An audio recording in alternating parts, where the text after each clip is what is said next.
Guilty ang naging hatol ng korte sa isang opisyal ng bangko na si Maia De Guito sa kasong money laundering. Si De Guito, dating branch manager ng Rizal Commercial Banking Corporation or RCBC, ay sinentensyahan ng hanggang 7 taong pagkakabilanggo kaugnay ng maanumalyang paglalabas ng milyong-milyong dolyar na deposito mula sa Bangladesh Central Bank. Si Mela Lesmora sa detalye.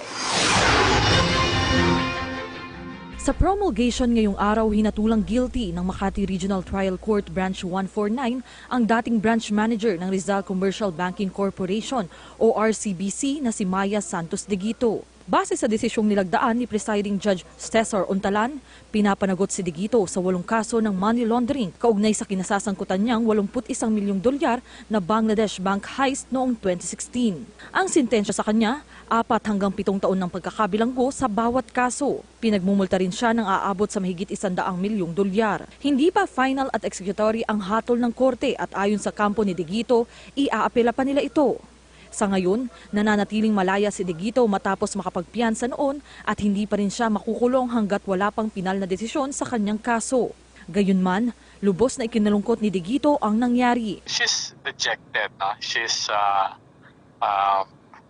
little disheartened by this, pero sabi ko nga, maghahain kami ng motion for reconsideration, so we'll take it one day at a time and one step at a time. Meron kaming mga bagay na nakita sa decision na pwedeng pagkukulan ng panibagong tingin. Pebrero noong taong 2016 nang mahak ang Central Bank of Bangladesh kung saan nanakaw ang milyon-milyong dolyar at napunta sa ilang accounts sa Pilipinas. Mela Lesmora para sa Bayan.